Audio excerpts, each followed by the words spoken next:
이스라엘이 블레셋과의 전쟁에서 진 결과는 아주 비참했습니다. 3만 4천 명이 목숨을 잃었고 또 만군의 여호와의 언약궤도 빼앗겼습니다. 주님의 영광은 그렇게 이스라엘을 떠났습니다. 그런데 블레셋이 전리품으로 언약궤를 빼앗아 간 결과도 아주 비참했습니다.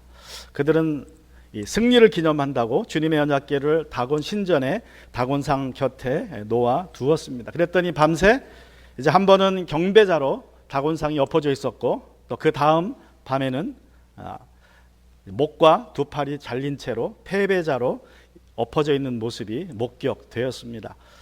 여러분이 사건을 통해서 우리가 알 수 있는 것은 거룩한 언약궤를 함부로 다루면 이러한 큰 벌을 받는다는 것을 우리가 보게 됩니다. 그래서 주님이 이제 손을 들어서 아스돗을 내려치십니다. 악성 종양이 퍼집니다.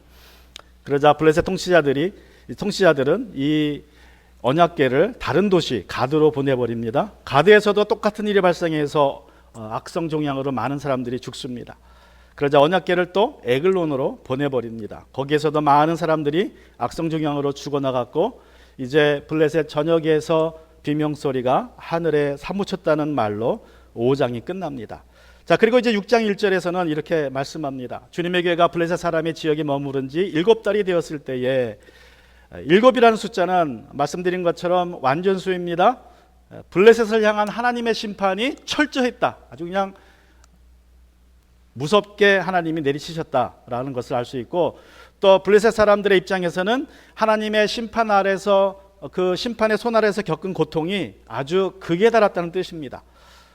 자, 극한의 고통 속에서 블레셋 사람들이 어떻게 합니까? 우리 2절을 보시면 블레셋 사람들이 제사장들과 점쟁이들을 불러 놓고 물었다.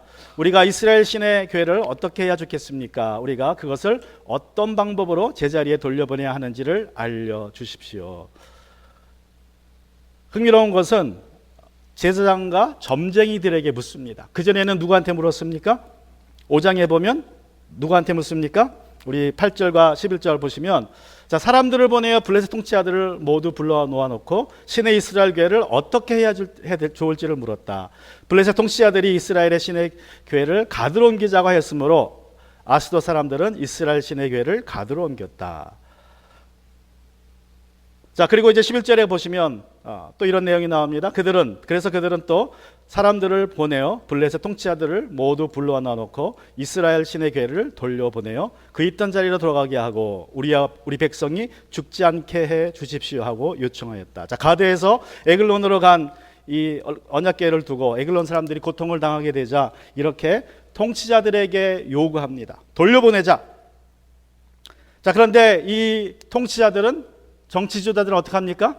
뭐 성경에는 기록되어 있지 않지만 계속 그냥 돌려보냅니다. 다른 도시로 또 보내고 다른 도시로 보내서 이 블레셋의 5도시를 아마 다 돌았을 것 같습니다. 그렇게 7달 동안 언약궤가 이 도시 저 도시로 옮겨가면서 이 5도시가 블레셋 땅이 다 하나님의 재앙 아래 놓이게 됩니다. 그리고 그 재앙이 극에 달아서 이제 사람들이 혼돈 속에 빠지게 됩니다. 그들의 비명소리가 하늘에 사무쳤다고 5장 12절은 말씀하고 있습니다. 자, 무슨 말이냐면 종교 지도자들한테 이제 나온 이유가 정치 지도자들한테 도움을 청했더니 해결이 안 돼. 오히려 더 혼란에 빠집니다.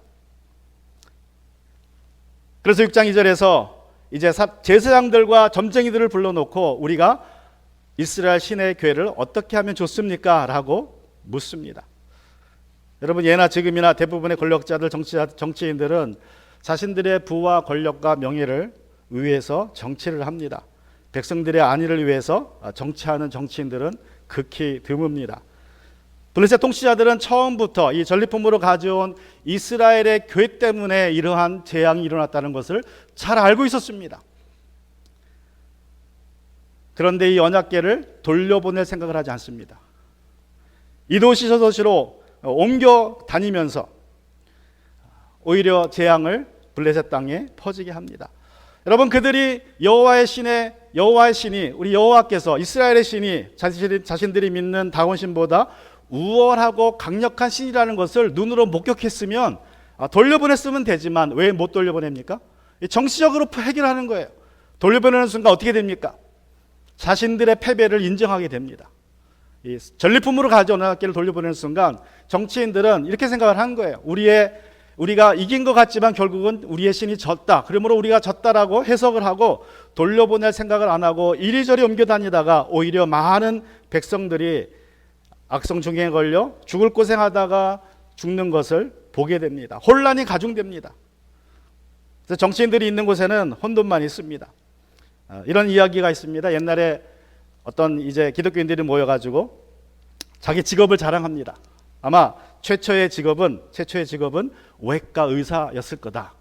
하나님이 아담을 잠재우게 하시고 배를 열어서 갈뼈를 뽑아서 이불을 만든 걸 보면 최초의 직업은 의사다, 외과 의사다. 자랑을 합니다. 그러자 옆에 있던 과학자들이 그 말을 듣고 웃으면서 얘기합니다. 아니다. 하나님이 세상을 7일 동안 아주 질서정연하게 과학적으로 지으신 걸 보면 하나님은 과학자였음이 분명하다. 그러므로 과학자가 가장 오래된 직업이다. 그 말을 듣고 있던 정치인들이 웃습니다. 아니다. 정치인들이 제일 오래된 직업이다. 창세기 1장 1절에 땅이 혼돈하고 세상이 혼돈한 걸 보면 정치인들이 제일 오래됐다. 자랑했다고 합니다. 동시자들이 결단을 내리지 못하자 블레셋 사람들이 종교 지도자를 찾아갑니다. 자신들의 결정을 이야기합니다. 돌려보내야 하는데 어떻게 돌려보내야 합니까? 왜냐하면 분명히 원인은 언약궤, 주님의 언약궤 때문에 우리가 이런 고통을 받고 있는데 이제 돌려보내야 되는데 혹시라도 잘못 돌려보내면 더 큰 재앙이 임할까 봐 그들은 돌려보내기로 결정했지만 이제 어떻게 돌려보내야 하는가를 고민합니다. 그래서 종교 지도자들에게 묻습니다. 그러자 그들이 이렇게 해결책을 제시합니다. 우리 3절부터 보시면 그들이 대답하였다. 이스라엘 신의 궤를 돌려보낼 때 그냥 보내서는 안 됩니다. 반드시 그 신에게 속건 제물을 바쳐야 합니다. 그러면 병도 나을 것이고 그 신이 왜 여러분에게 형벌을 거두지 않았는지도 알게 될 것입니다. 그들이 이르되, 여기부터 이제 개역 개정이에요. 무엇으로 그에게 드릴 속건제를 삼을까 하니 이르되 블레셋 사람의 방백의 수요대로 금독정 5과 금쥐 5마리라야 하리니 너희와 너희 통치자에게 내린 재앙이 같음이라. 그러므로 너희는 너희의 독한 종기의 형상과 땅을 해롭게 하는 주의 형상을 만들어 이스라엘 신께 영광을 돌리라. 그가 혹 그의 손을 너희와 너희 신들과 너희 땅에서 가볍게 하실까 하노라. 종교 지도자들은, 점쟁이들은 이야기합니다. 가장 귀한 금으로 악성 종양의 형상과 지의 형상을 만들어서 5개씩 만들어서 속건제물로 바쳐라. 여러분, 이것은 그들이 나름 최선을 다해서 정성을 표현한다는 것입니다. 그러나 문제는 뭐예요? 이들이 이방인이고 십계명을 모르기 때문에 하나님께서 형상을 만들지 말라는 계명을 알지 못했습니다. 이방인들의 한계입니다. 그럼에도 불구하고 비록 잘못된 방식이었지만 이들은 자기 나름대로의 최선을 다해서 이스라엘 신께 영광을 돌려보내면 그러면 재앙이 떠날 것이고 왜 이런 일이 있었는지를 우리가 알게 될 것이다 라고 말을 합니다. 우리 영광 받으시기 합당하신 하나님은 여러분, 자녀된 우리가 하나님께 영광을 돌리지 않으면 불신자를 통하여서도 영광을 받으십니다. 하나님은 우리가 찬양하지 않으면 돌들이라도 소리 지르게 해서 찬양을 받으시는 분이십니다. 요한계시록 4장 10절부터 11절에 보시면 24장로는 그 보좌에 앉아 계신 분 앞에 엎드려서 영원무궁하도록 살아계신 분께 경배드리고 자기들의 면류관을 벗어서 주님 보좌 앞에 내놓으면서 우리의 주님이신 하나님, 주님은 영광과 존귀와 권능을 받으시기에 합당하신 분이십니다. 주님께서 만물을 창조하셨으며 만물은 주님의 뜻에 따라 생겨났고 또 창조되었기 때문입니다 하고 외쳤습니다. 여러분, 천국은 주의 자녀들이 하나님께 영광과 존귀와 권능을 드리는 곳입니다. 다시 말하면 천국은 하나님의 영광과 존귀와 권능이 충만한 것입니다. 운동선수나 영화배우가 시상대에서 상을 받으면서, 크리스찬 운동선수나 영화배우가 상을 받으면서 모든 영광을 하나님께 돌립니다 라고 말하는 것을 우리는 종종 보게 됩니다. 그런데 내가 잘했을 때에, 내가 승리했을 때에, 내가 성공했을 때에만 우리가 하나님께 영광 돌릴 수 있는 것이 아니라 매사에 내 뜻과 내 생각보다는 하나님의 뜻을 존중할 때, 하나님의 말씀을 귀하게 여길 때에 우리가 하나님께 영광을 돌리게 됩니다. 블레셋 제장들과 점장이들은 6절에서 이런 경고를 덧붙입니다. 여러분은 이집트 백성과 이집트의 왕 바로처럼 고집을 부리려고 합니까? 이집트 사람이 이스라엘 사람을 가게 한 것은 주님께서 그들에게 온갖 재앙을 내리신 뒤가 아니었습니까? 여기서 고집 부리려 한다라는 말이 나와요. 고집 부리려 한다. 이게 히브리어 원어를 보면 여기서 카보드예요. 카보드. 이걸 이제 우리식 표현으로 고집 부린다라는 말로 표현했지만 그냥 원어로 생각하면 간단해요. 자기들의 뜻이 더 중요하다는 것입니다. 바로 왕이 그랬어요. 하나님은 보내라 그랬는데 아니다. 바로 왕은 붙잡아 두겠다. 자기 뜻을 더 중요하게 여긴 것을 고집부리다라는 말로 표현했습니다. 여러분, 제사장들과 점장이들은 또 블레셋 사람들은 전설로 익히 들어왔던 출애굽 사건 이야기를 예로 듭니다. 하나님이 내 백성을 보내라고 명령하셨을 때 바로 왕은 그렇게는 못한다라고 고집을 피우다가 결국 자기 주장을 내세우다가 여러 가지 재앙을 만나게 됩니다. 결국에는 바로 왕은 맏아들을 잃었고 또 이집트의 모든 백성들이 맏아들을 잃는 재앙을 당합니다. 그리고 나서야 바로 왕이 고집을 꺾고 이스라엘 백성들을 보냅니다. 이 역사적인 사건을 상기시키면서 우리가 바로 왕처럼 고집 부리다가는 지금까지도 큰 재앙을 맞았는데 더 큰 재앙을 맞고 어쩔 수 없이 보내야 하니까 그 전에 예를 갖추어서 언약궤를 돌려보내야 한다는 것이 제사장들과 점쟁이들의 조언입니다. 여러분, 우리가 내 뜻과 내 고집, 내 주장을 꺾고 하나님의 뜻에 순복하는 것이 하나님께 영광 돌리는 것입니다. 요한복음 21장 19절에서 예수님은 베드로가 순교의 죽음으로 하나님께 영광을 돌릴 것임을 말씀하십니다. 예수께서 이렇게 말씀하신 것은 베드로가 어떤 죽음으로 하나님께 영광을 돌릴 것인가를 암시하신 것이다. 어떤 죽음으로? 베드로가 성공했을 때 많은 사람들에게 복음을 전했을 때가 아니라 베드로가 그의 죽음으로 하나님께 영광 돌린다고 말씀하세요. 여러분, 내 고집을 꺾는 최후의 고집을 꺾는 것은 내 목숨을 내놓는 것입니다. 내 뜻대로 주장하면 목숨을 살릴 수 있지만 하나님 뜻대로 목숨을 잃기까지 순교했던 베드로가 그의 죽음을 통해서 하나님께 영광을 돌린다고 말씀하신 것은 내 뜻이 아니라 하나님 뜻대로 사는 것이 하나님께 영광된다는 것을 말씀하고 있습니다. 이 바로 왕의 교훈을 삼아서 이제 고집 부리지 말고 언약궤를 돌려 보내야 한다라고 종교 지도자들이 조언합니다. 자, 그리고 이제 7절과 8절에서는 어떻게 그럼 보내야 할 것인가를 구체적으로 이제 알려줍니다. 그러므로 이제 새 수레를 하나 만들고 아직 멍에를 메어본 일이 없는 어미소 2마리를 끌어다가 그 수레에 메우고 송아지들은 떼어서 집으로 돌려 보내십시오. 그런 다음에 주님의 궤를 가져다가 그 수레에 싣고 여러분이 궤를 가져온 허물을 벗으려면 속건 제물로 보내는 금으로 만든 물건들은 작은 상자에 모두 담아 궤 곁에 두고 그 소 2마리가 가고 싶은 대로 수레를 끌고 가도록 하십시오. 여기 보면 새 수레가 나옵니다. 그리고 멍에를 메어보지 않는 어미소. 이 새 수레와 멍에를 메어보지 않았다는 것은 종교적인 관점에서 거룩함과 정결함을 의미합니다. 이스라엘의 거룩하신 하나님을 달래서 재앙을 거두게 하려면 거룩한 방식으로 접근해야 있게 새 수레를 만들라고 명령을 했고 멍에를 한 번도 메어보지 않은 어미소가 수레를 끌게 해야 한다고 종교 지도자들이 말을 합니다. 그리고 이제 9절에서 그 이유를 이렇게 말합니다. 두고 보다가 그 궤가 본래 있던 지역인 베스메스로 올라가면 이렇게 큰 재앙은 그분이 직접 우리에게 내린 것입니다. 그러나 소가 다른 곳으로 가면 그것은 그분이 우리를 친 것이 아니라 우리가 우연히 재앙을 당한 것임을 알 수 있습니다. 자, 그 궤가 본래 있던 베스메스로 올라가면, 이 말은 베스메스라는 지역에 언약궤가 있었다는 뜻이 아니라 그 궤가 본래 있던이라는 말은 이스라엘을 의미합니다. 그러니까 이스라엘의 베스메스로 소들이 올라가면 그것은 하나님의 뜻입니다. 우리의 재앙은 하나님이 내리신 것입니다 라는 말입니다.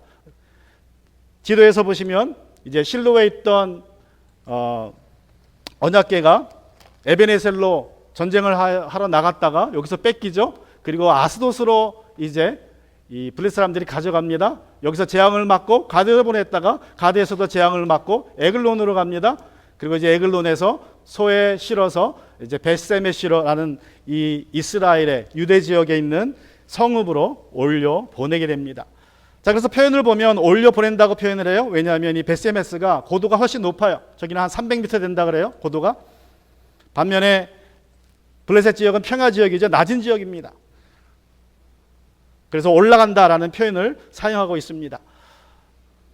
자, 블레셋 제사장들과 점쟁이들은 어미소들이 송아지를 뒤로 하고 다른 곳으로 가지 않고 벳세메스로 곧장 올라간다면 이는 자신들이 7개월 동안 당한 재앙이 우연이 아니라 하나님이 보낸 재앙이라는 것을 분명히 알려주는 징조라고 말을 합니다. 블레셋 사람들은 이들이 시키는 대로 합니다. 우리 10절과 11절에 보시면 그래서 사람들은 시키는 대로 새끼에게 젖을 빨리는 암소 2마리를 끌어다가 수레를 메우고 그 송아지들은 우리에 가두었다. 수레에는 주님의 궤를 싣고 금괴와 그들의 악송 종양 모양을 본떠서 만든 물건도 상자에 담아 실었다. 자, 그랬더니 어떻게 되었습니까? 우리 12절에 보시면 그 암소들은 벳세메스 쪽으로 가는 길로 곧장 걸어갔다. 그 소들은 큰 길에서 오른쪽으로나 왼쪽으로나 벗어나지 않고 울음소리를 내면서 똑바로 길만 따라갔고 그 뒤로 블레셋 통치자들이 벳세메스의 경계까지 따라갔다. 여러분, 수레를 보통 황소들이 맵니다. 암소는 수레를 매지 않습니다. 수레를 한 번도 메어보지 않은 암소들이 수레를 메고 가는 것은 쉽지 않습니다. 거북하죠? 안 맸으니까. 그러니까 들릴 수 있어요. 날뛸 수 있습니다. 여러분, 안 매던 수레를 맸으니 얼마나 불편하겠습니까? 또 홀로 수레를 매는 게 아니에요. 2마리가 맵니다. 2마리가 한 번도 수레를 매보지 않았고 이 2마리가 근데 동시에 수레를 매면 서로 들리지 않는다고 하더라도 뭐가 맞아야 돼요? 발이 맞아야 돼요. 서로 많이 이렇게 연습해 봤어야 2마리가 수레를 잘 끌고 갈 수 있습니다. 그런데 이보다 더 어려운 일은 무엇입니까? 이들은 어미소예요. 새끼를 낳은 지 얼마 되지 않습니다. 저에서 젖이 떨어지는데 송아지들은 젖을 달라고 울고 있는데 그 송아지들을 뒤로 하고 어미소가 간다는 것은 있을 수 없는 일입니다. 여러분, 중동 지방의 속담 중에 이런 속담이 있다고 합니다. 어미소가 송아지에게 하듯이라는 말이 있다 그래요. 그러니까 어미소가 송아지에게 하듯이, 그 사랑하듯이, 정성을 보이듯이, 그런 뜻으로 이런 속담이 나왔습니다. 여러 가지 중에서 특별히 어미소가 송아지에게 보여주는 그 사랑이, 정성이 지극하기에 이런 속담이 생겼습니다. 두 어미소는 한 번도 수레를 메본 적도 없지만 수레를 메고 발을 맞추어서 벳세메스를 향하여서 곧장 올라갑니다. 송아지를 뒤로 하고 좌로나 우로나 치우치지 않아요. 우리 신명기 5장 32절에 보면 이런 똑같은 표현이 나옵니다. 그러므로 당신들은 당신들의 하나님이 당신들에게 명하신 모든 것을 성실껏 지켜야 하며 오른쪽으로나 왼쪽으로나 벗어나지 말아야 합니다. 여러분, 어미소 2마리가 보여준 이 순종은 흔들림이 없는 순종입니다. 수레를 처음 메어보았기에 불편하다고 이리저리 몸을 비틀면서 갈 수 있습니다. 그러나 이 2마리는 곧장 갑니다. 그 불편함을 이기고 곧장 걸어갑니다. 또 이 2마리의 어미소가 보여준 순종은 울면서도 가는 순종입니다. 어미소들은 벳세메스로 올라가는 동안 내내 울면서 갔습니다. 두고 온 송아지가 그리워서, 새끼들이 그리워서 젖을 주어야 하는데 젖을 주지 못해서 미안함에 어미소는 울면서 갑니다.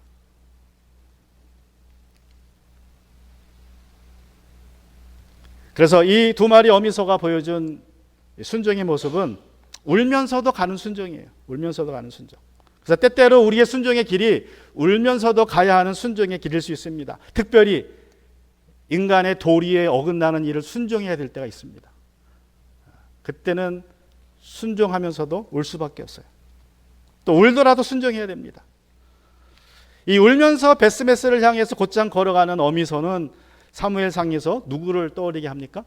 저는 이 어미소를 연상하면서 한나가 떠올랐어요. 한나가. 어미소가 송아지를 두고 올 때 그 마음이 얼마나 아팠겠습니까? 한나가 비록 기도해서 서원해서 아들을 받았어요. 그리고 아들을 바친다고 서원했습니다. 자, 그러면 집에서 잘 키우다가 성인이 되어서 장가 보내고 그리고 하나님께 바칠 수 있어요. 삼손처럼. 다 커서. 근데 한나는 젖을 뗀 이후에 아직도 어린 3살의 나이에 어린 사무엘을 하나님께 바칩니다. 그 마음이 얼마나 아팠겠습니까? 어머니로서. 비록 서원하고 서원의 응답으로 받은 아들이지만 어머니의 심정은 어떻겠습니까? 한나는 어머니로서 사무엘을 바치면서 이 아기 사무엘을 바치면서 많이 울었을 것입니다. 순종의 길은 울면서 가는 길입니다. 여러분, 내가 내 능력으로 할 수 있는 일을 순종할 때는 기쁘게 할 수 있어요. 내가 할 수 있으니까. 그런데 내가 한 번도 해보지 않은 일을 해야 될 때 순종은 결코 쉽지 않습니다. 2마리 어미소가 한 번도 수레를 메어보지 않았지만 그럼에도 이 어미소들은 순종합니다. 하나님께 순종합니다. 또 어미소가 송아지를 두고 간다는 것도 있을 수 없는 일입니다. 그러나 이 어미소들은 송아지를 뒤로하고 비록 울지만 울면서도 그 길을 갔습니다. 곧장 갔습니다. 본능을 거슬러 송아지를 뒤로하고 가는 어미소처럼 여러분, 우리가 인간의 도리를 거슬러야 하는 순종의 길을 가야 할 때 우리는 울면서 갈 수밖에 없습니다. 그 길을 가면서 어떻게 기쁘게 웃으면서 갈 수 있겠습니까? 내가 하나님의 뜻을 행한다고. 저는 아직까지 울면서 순종의 길을 가본 적은 없습니다. 고등학교 졸업하고 신학교에 들어가면서 그냥 공부할 때에 한 가지 아쉬운 점이 우리 부모님이 예수님을 제대로 믿고 하나님을 섬기는 분들이었으면 내 마음이 좀 덜 아프겠다라는 생각은 많이 했어요. 내가 혼자 외아들인데 부모님을 모셔야 되는데 우리 부모님들이 신앙이라도 좋으면 좀 마음이 덜 아프겠다라는 생각을 했지만 울면서까지는 순종하지 않았습니다. 그러나 우리 믿음의 선배들을 또 믿음의 우리 사람들을 볼 때에 순종의 길을 가면서 울면서 순종하는 분들이 정말 많이 있습니다. 100여 년 전에 한국에 복음을 전하러 왔던 선교사님들도 보면 참 울면서 순종의 길을 갔던 분들이 많아요. 어떤 분들은 한국에 와서 결혼을 합니다. 신혼부부가 돼요. 선교사 부부가. 그리고 사랑하는 아내를 잃습니다. 또는 아기를 잃어요. 그때 풍토병에 걸려서 가족들을 잃습니다. 그래도 한국을 떠나지 않고 한국에서 복음을 전했던 선교사들이 많이 계십니다. 하나님이 인간의 도리나 순리를 거스르는 순종을 요구할 때는 울면서라도 순종의 길을 가야 합니다. 예수님께서도 십자가 길을 가시기 위해서 가시기 전에 기도하실 때에 피와 땀을 흘리며 기도하십니다. 너무나 힘든 길임을 아시기에. 그러나 예수님의 기도는 내 뜻대로 마시고 주님의 뜻대로 하옵소서라고 기도합니다. 그리고 십자가의 길을, 순종의 길을 가셨습니다. 베드로와 제자들은 모든 것을 버리고 예수님을 따라 나섰습니다. 바울도 모든 것을 버리고 예수님을 따라 나섰습니다. 순종의 길을 갔습니다. 울면서 갔습니다. 베스메스 사람들이 이제 들에서 추수를 하다가, 그러니까 밀을 추수했다 그러니까 이게 이제 우리 이스라엘의 시기로는 5월달, 6월달이라고 합니다. 밀을 추수할 때. 그때 이제 들에 나와서 추수를 막 하는데 어미소들의 울음소리가 들려요. 눈을 들어 보니까 어미소 2마리가 수레를 끌고 옵니다. 그 수레에 언약궤가 실려 있습니다. 우리 13절을 보시면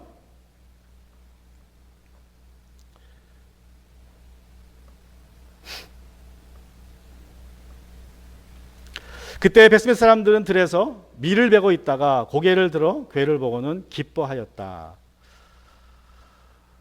수레는 베스메스 사람 여호와의 밭에 와서 멈추었는데 그곳에는 큰 바위가 있었다. 그들은 나무 수레를 쪼개어 장작으로 삼고 그 소들을 번제물로 살라 주님께 바쳤다.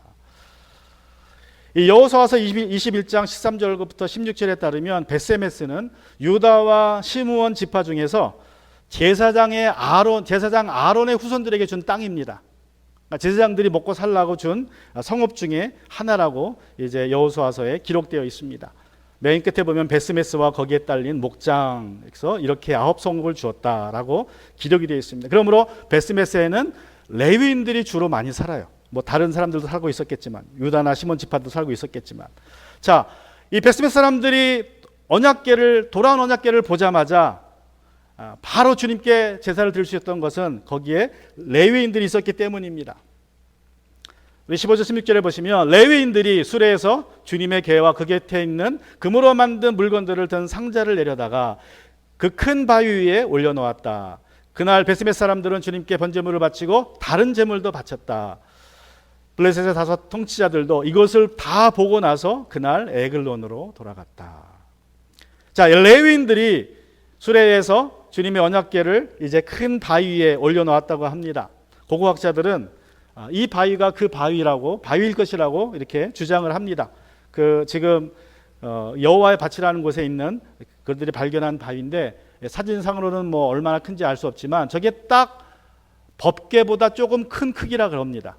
법궤보다 저 중앙에 있는 바위가, 제 생각에는 저 중앙에 바위가 하나 있었는데 그날 베스메스에서 이제 사람들이 수레에 실려온 언약궤를 보고 저 언약궤를 위에 올려놓고 제사를 드린 후에 주변을 꾸민 것 같아요. 신전처럼 이제 거기가 거룩한 장소가 됐으니까. 그래서 이제 지금은 저렇게 남아 있지만 아마 옛날에는 저 바위만 중앙에 하나 있었을 것 같습니다. 자, 이 모습을 보고 이제 베스메스 사람들이 언약궤를 놓고 제사 드리는 모습을 보고 블레셋 통치자들이 돌아갑니다. 이것이 이제 하나님께서 우리에게 내린 재앙이라는 것을 확신하고 돌아갑니다. 자, 이렇게 제사까지 드렸는데 어떤 일이 벌어집니까? 모든 일이 마무리된 것 같은데 우리 19절에 보시면 이런 기록이 있습니다. 그때 베스메스 사람들이 주님의 궤 속을 들여다 보았기 때문에 주님께서는 그 백성 가운데서 5만 70명이나 쳐서 죽이셨다. 주님께서 그 백성을 그렇게 크게 치셨기 때문에 그들은 슬피 울었다. 여기서 베스메스 사람들이 궤 속을 들여다 보았다는 말은요, 우리가 동물원에 갔을 때 동물을 호기심에 들여보는 것처럼, 재미로 구경 삼아 보는 것처럼 들여봤다는 뜻입니다. 어떤 존경이나 경외심 가지고 들여다본 말이 아니라 그냥 호기심에서 그 안에 뭐가 들었을까, 그런 호기심에서 살펴봤다는 거예요. 우리가 들어왔던 십계명이나 아론의 지팡이나 만나가 들어있을까, 아마 그런 생각을 했겠죠. 단순히 호기심에 언약궤 뚜껑을 열어보는 순간 5만 70명이 죽었다고 이야기합니다. 여러분, 민수기 4장 20절에 보시면요, 그래서 그들이 함부로 성소 안으로 들어갔다가 순간적으로 남아 거룩한 물건을 보게 되어 죽는 일이 없게 해야 한다 그래요. 이 이건 성소에 있는 물건입니다. 저 등잔이나 분향단이나 진설병을 올려놓은 이 빵을 올려놓은 곳이나, 저것은 성소에 있는 기물인데 보기만 해도 죽는다 그랬어요. 그러면 저 휘장 뒤에 있는 언약궤는 어떻게 되겠습니까? 그것도 말할 거 없어요. 그냥 보면 죽습니다. 하나님이 정하셨어요. 이거 너무 거룩하기 때문에 아무나 볼 수 없고, 제사장이라도 일이 아닌 이상 함부로 보면 죽는다. 보지 말아라, 절대로. 이건 거룩한 물건이다. 그러므로 이러한 규정을 잘 알고 있던 레위인들은 어떻게 해야 됩니까? 여러분, 언약궤는 이스라엘 백성 중에서도 가장 거룩하다고 하는 대제사장이 1년에 한 번 딱 볼 수 있어요. 대제사장만 봅니다. 대제사장이 죄가 있으면 보는 순간 죽습니다. 그런데 베스메스 사람들이 수레에 실려오는 언약궤를 봤어요. 그러면 뭐 해야 됩니까? 죽었어야 마땅해요. 근데 죽지 않았습니다. 그래서 어쩔 수 없는 환경적으로 그들이 보고 싶어 본 게 아니라 돌아오는 언약궤이기 때문에, 그냥 언약궤가 그렇게 왔기 때문에 볼 수밖에 없었어요. 그러나 하나님이 살려주셨습니다. 자, 그러면 그 언약궤를 보는 순간 베세메스에 살고 있던 레위인들은 어떻게 해야 됩니까? 민수기 4장 20절 말씀에 따라서 바로 보자기를 가져와서 덮었어야 됩니다. 민수기 4장 5절과 6절에 보면요, 진을 이동할 때에는 아론과 그의 아들들이 안으로 들어가서 칸막이 휘장을 걷어내려, 그러니까 지성소로 들어가서 칸막이 휘장을 걷어내려 그것으로 증거궤를, 언약궤를 덮고, 앞에 보았던 사진에 보면 그 휘장이 있죠. 그런 휘장 같은 걸로 성막을 감쌌던 이 휘장으로 증거궤를 덮고, 또 그 위에다가 돌고래 가죽 덮개를 덮고 2번 덮었습니다. 그리고 또 그 위에다가 순청색 보자기를 덮은 다음에 궤를 채고 그리고 이동하라고 그랬어요. 3번이나 보자기 덮으라고 얘기합니다. 아무도 못 보게. 왜 그래요? 언약궤를 보는 순간 죽게 되기 때문에. 자, 이렇게 언약궤에 대한 규정이 까다로운데 베스메스 사람들은 그 언약궤를 보았음에도 죽지 않았다면 그냥 감사함으로 제사 드리고 끝났어야 됩니다. 레위인들은 즉시로 언약궤를 덮었어야 돼요. 덮지 않았습니다. 그리고 호기심에 그 안을 들여다보다가 5만 70명이 죽임을 당합니다. 성경학자들은 다윗 시대에 예루살렘에 살았던 인구가 7만 명이라고 추정을 해요. 그러므로 7만 명이면 엄청 큰 도시입니다. 대도시입니다. 근데 이 베스메스라는 곳에서 5만 70명이 죽었다는 말은 좀 숫자가 많은 것 같다. 그래서 어떤 성경에는 70명이라고 기록이 되어 있어요. 70명이라고. 70명만 죽었다. 또 어떤 성경에 보면 5,000명 중에 70명이 죽었다라고 기록이 되어 있게 합니다. 그러니까 자기들 생각에도 이게 좀 너무 숫자가 엄청나게 많으니까 그렇게 표현한 것 같은데, 어쨌든 우리 성경은 5만 7천 명, 70명이 죽어도 많이 죽었는데 5만 7천 명이 죽었다고 기록하고 있습니다. 하나님이 크게 진노하셨어요. 자, 그러자 베스메스 사람들이 어떻게 합니까? 20절과 21절에 보시면 베스메스 사람들이 말하였다. 이렇게 거룩하신 주 하나님을 누가 감히 모실 수 있겠는가? 이 궤를 어디로 보내어 우리에게서 떠나가게 할까? 그들은 기럇 여아림 주민들에게 전령을 보내어 블레셋 사람들이 주님의 궤를 돌려보냈으니 내려와서 가지고 가라 하였다. 여러분, 베스메스 사람들이 블레셋 사람들과 했던 똑같은 방식으로 문제를 해결합니다. 언약궤를 옮겨버려요. 그리고 뭐라고 얘기합니까? 옮길 때에 왜 옮겨야 됩니까? 이렇게 거룩하신 주 하나님을 누가 감히 모실 수 있겠는가? 뭘 핑계대고 있어요? 하나님의 거룩을 핑계대고 있어요. 누가 이렇게 거룩한 곳에서 뭐를 했어야 되는데, 자기들의 죄를 회개했어야 되는데, 자기들이 얼마나 죄악됐는지를, 자신들의 행동이 얼마나 큰 죄였는지를 말하지 않고 회개하지 않고, 하나님은 너무나 거룩한 분이기 때문에 아무도 모실 수 없다고 핑계대고 블레셋 사람들처럼 언약궤를 다른 곳으로 보내버립니다. 즉, 하나님이 너무 거룩한 것이 문제이지 내가 죄인인 것이 문제가 아니라는 거예요.